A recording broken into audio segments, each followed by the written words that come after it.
Welcome to Pallavi TV.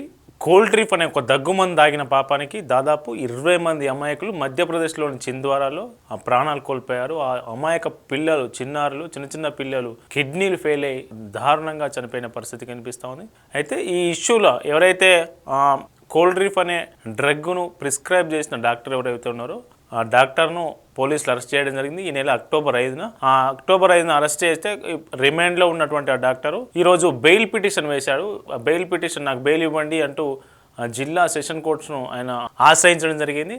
ఆ జిల్లా కోర్టులో ఈరోజు వాదనలు జరిగాయి. అసలు ఏం వాదనలు జరిగాయి, అతనేమంటున్నాడు, అసలు ఏం జరిగింది దీని మీద అనేది ఒకసారి చూసే ప్రయత్నం చేద్దాం.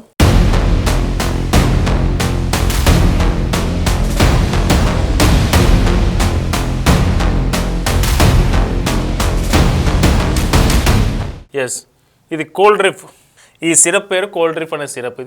ఈ సిరప్ శ్రేషన్ అనే ఫార్మాస్యూటికల్ కంపెనీ తమిళనాడులో కాంచీపురంలో ఉన్న తమిళనాడులో ఈ ఫార్మాస్యూటికల్ కంపెనీ రంగనాథన్ అనే వ్యక్తి ఈ కంపెనీ ఓనరు. అయితే ఈ ఫార్మాస్యూటికల్ కంపెనీ ఏ ఫార్మాస్యూటికల్ కంపెనీ అయినా కానీ దేశవ్యాప్తంగా డ్రగ్ను సేల్ చేస్తూ ఉంటుంది కదా. అట్లాగే ఈ డ్రగ్ను తయారు చేసినది, సేల్ చేసింది ఈ మధ్యప్రదేశ్లోని చింద్వారాలో డాక్టర్ ప్రవీణ్ సోని అనే డాక్టరు ఈ డ్రగ్ను పిల్లలకు ప్రిస్క్రైబ్ చేసిండు. ప్రిస్క్రైబ్ చేసిన తర్వాత మొట్టమొదటిసారిగా సెప్టెంబర్ నెలలో ఒక బాబు చనిపోయిండు. ఆ తర్వాత ఇంకొక అమ్మాయి చనిపోయింది 4 సంవత్సరాల లోపు. వీళ్ళిద్దరూ కామన్ లక్షణాలతో కిడ్నీలు ఫెయిల్ అయ్యి మూత్రం రావడం ఆగిపోయి చనిపోయిన పరిస్థితి. వీళ్ళిద్దరు లక్షణాలు కామన్గా ఉండడంతో ఒక డౌట్ వచ్చింది. అప్పుడు ఈ డాక్టర్ వేసిన దగ్గుమందు కారణంగానే చనిపోయారు అనేది ఒక నిర్ధారణకు వచ్చిన తర్వాత ఈ విషయం వెలుగులోకి వచ్చింది. వెంటనే అక్టోబర్ 5న ఆ డాక్టర్ని అరెస్ట్ చేశారు. ఆ డాక్టరు డాక్టర్ ప్రవీణ్ సోని, ఇతని పేరు డాక్టర్ ప్రవీణ్ సోని. ఇతన్ని అక్టోబర్ 5న పోలీసులు అరెస్ట్ చేశారు. అరెస్ట్ చేసి రిమాండ్ విధించారు. అయితే ఈ సెషన్ కోర్ట్స్లో ఆయన బెయిల్ పిటిషన్ దాఖలు చేశారు. బెయిల్ పిటిషన్ సందర్భంగా పోలీసులు ఏం చెప్పారంటే ఈ ప్రవీణ్ సోని అనే డాక్టరు 10% కమిషన్లు తీసుకొని దాదాపు 10% అంటే ఒక సిరప్కు దాదాపు 100 రూపాయల సిరప్ ఉంటే అలా దాదాపు 10 రూపాయలు కమిషన్ ఈయనకు వచ్చేలా ఆ ఫార్మాస్యూటికల్ కంపెనీ ఏదైతే శ్రేషన్ ఫార్మా ఉంది కదా, కంపెనీతో ఒప్పందం చేసుకున్నాడు. ఈ ఒప్పందం చేసుకొని ఆ డ్రగ్ను కావాలనే ప్రిస్క్రైబ్ చేశాడనేది పోలీసులు చెప్తున్న వాదన కోర్టులో. అయితే దాంతోపాటు 4 ఏళ్ల కంటే తక్కువ వయసున్న పిల్లలకు ఫిక్స్డ్ డోస్ కాంబినేషన్స్లో సిరప్ ప్రిస్క్రైబ్ చేయకూడదు. ఎఫ్డీసీ అంటుందని ఫిక్స్డ్ డోస్ కాంబినేషన్లో ఇవ్వకూడదు. కానీ ఇతను ఇచ్చాడు. మూత్రపిండాలు ఫిక్స్డ్ డోస్ కాంబినేషన్లో ఇట్లాంటి కోల్డ్ డ్రిప్ అనే సిరపులు ప్రిస్క్రైబ్ చేయడం వల్ల మూత్రపిండాలు వైఫల్యం చెందే ప్రమాదం ఉందని తెలిసి కూడా ఈ డాక్టర్ ఇట్లా సిఫారసు చేసిండు.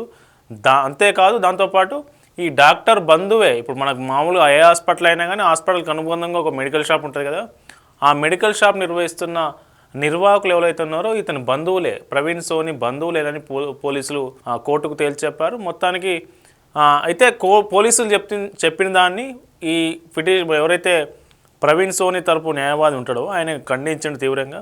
నిజానికి ఆ కోల్డ్ డ్రిప్ అనే సిరప్లో విష పదార్థాలు ఉన్నట్లు, టాక్సిక్ ఉన్నట్లు డాక్టర్కి తెలియదని గత 15 సంవత్సరాల నుంచి ఇట్లాంటి కోల్డ్ డ్రిప్ను వివిధ చోట్ల ప్రిస్క్రైబ్ చేస్తూనే ఉన్నారని, అందులో విష పదార్థాలు ఉన్నాయి, అది వేస్తే చనిపోతారని, పిల్లలకు చనిపోతారనే విషయం డాక్టర్కు తెలియకుండానే జరిగిపోయిందని, పిల్లలు చనిపోవడానికి డాక్టర్కు సంబంధం లేదనే వాదనలు వినిపించారు కోర్టులో. అయితే కోర్టు ఇరుపక్షాల వాదనలు విన్న తర్వాత కోర్టు ఏమైందంటే ఇతను ప్రిస్క్రైబ్ చేసిన డ్రగ్ వల్ల ఎక్కువ మంది మరణాలు ఉన్నాయి కాబట్టి ఆ కేసు తీవ్రతను దృష్టిలో పెట్టుకొని ఇతనికి బెయిల్ ఇవ్వలేదు. బెయిల్ నిరాకరించింది. మళ్ళీ ఇతను జైల్లోకి తీసుకెళ్లడం జరిగింది. అయితే ఈ కోల్డ్ డ్రిప్ అనే డ్రగ్ ఉత్పత్తి అయిన కంపెనీ ఏదైతే ఉందో శ్రేషన్ ఫార్మాస్యూటికల్ తమిళనాడులోని కాంచీపురంలో ఉంటుంది. ఎప్పుడైతే ఈ కోల్డ్ డ్రిప్ వల్ల మరణాలు సంభవించిన వార్త బయటకు వచ్చిందో వెంటనే పోలీస్ అధికారులు, తమిళనాడు పోలీసులు, తమిళనాడు ప్రభుత్వం అలర్ట్ అయింది. ఈ ఫార్మా ఏదైతే కంపెనీ ఉందో శ్రేషన్ ఫార్మా దాని మీద దాడులు నిర్వహించారు. దాడులు నిర్వహిస్తే తేలింది ఏంటంటే 46 కోల్డ్ డ్రిప్లో 48.6% విషపూరితమైన డైఇథినిల్ టాక్సిక్స్, ఇథైలిన్ గ్లైకాల్ 48 ఈ సిరప్లో 48.6 విషపూరితమైన ఇథైలిన్ గ్లైకాల్ అనే టాక్సిక్స్ ఉన్నట్లు టెస్ట్ చేయడం ద్వారా నిర్ధారణ జరిగింది. అట్లాగే భారత ఏదైతే ఔషధ నియంత్రణ సంస్థ ఉంటుంది కదా, ఆ ఔషధ నియంత్రణ సంస్థ ఏదైతే నిబంధనలు ఉంటాయో ఆ నిబంధనలు 300 వైలేషన్స్ ఉన్నాయట. 300 వైలేషన్స్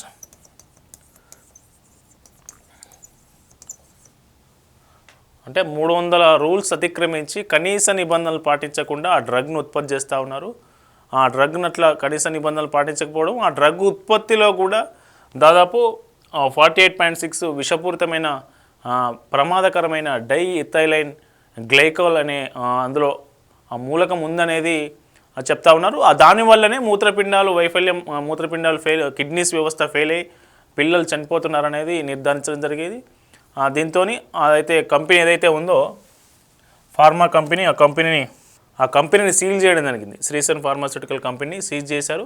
దాని అనుమతులు రద్దు చేయడంతో పాటు దాన్ని సీజ్ చేశారు. ఇతనే రంగనాథన్ అని ఆ కంపెనీ ఓనర్,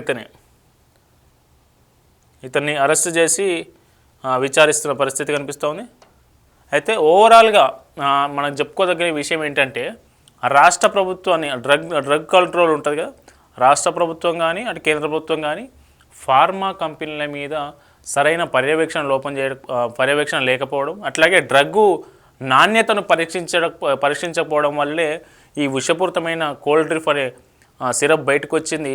మామూలుగా ఎవరైనా పిల్లలకు జ్వరం వచ్చిందంటే వెంటనే అసలు పిల్లలు చెప్పలేరు, వాళ్ళ పరిస్థితి సీవియర్గా అయ్యేదాకా కూడా మనకు బయటకు అర్థం కాదు. కాబట్టి ఎవరైనా వెంటనే డాక్టర్ దగ్గర తీసుకుపోతారు. డాక్టర్ ఇచ్చే మందులు ఖచ్చితంగా వేస్తే నయమవుతుందని తల్లిదండ్రులు పిల్లలకు ఆ సిరపులు తాగించే ప్రయత్నం చేస్తారు. కానీ ఆ సిరపులే మందులు దగ్గుమందే పురుగు మందుగా తయారవుతుందని, ఆ దగ్గుమందు ఇచ్చి తల్లిదండ్రులే పిల్లల్ని చంపుతారని ఎవరు అనుకోరు.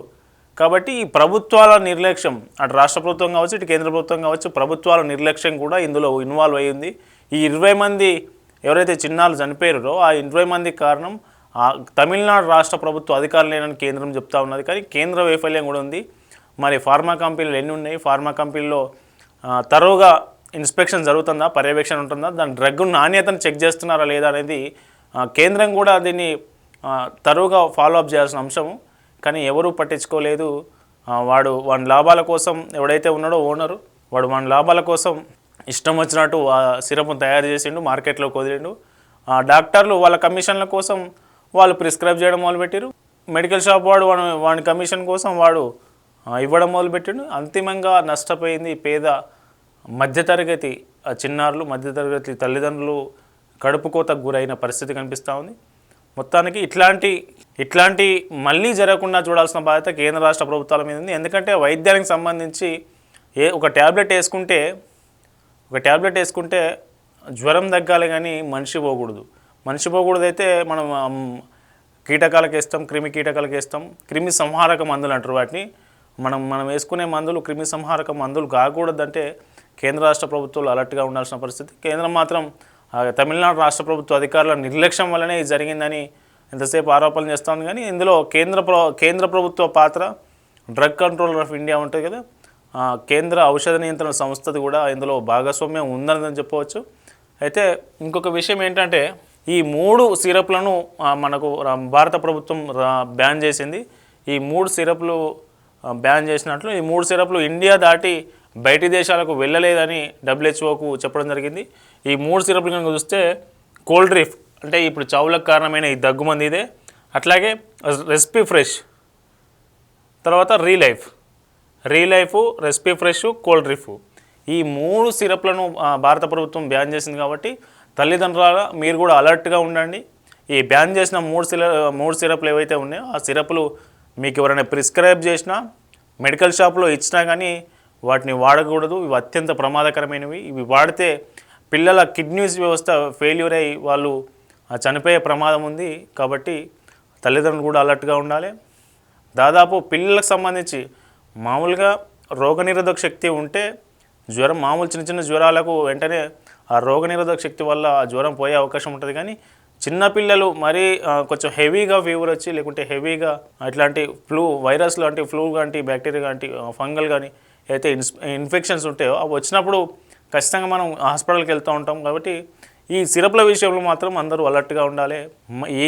ఈ సిరప్ల కారణంగా ఇంకే పిల్లాడు ఇంకే చిన్నారి కూడా చనిపోవడానికి వీలు లేకుండా రాష్ట్ర ప్రభుత్వం కావచ్చు, కేంద్ర ప్రభుత్వం కావచ్చు బలమైన చట్టాలు, కఠినమైన పర్యవేక్షణ ఉంచాలని ఆశిస్తూ stay tune to Pallavi TV.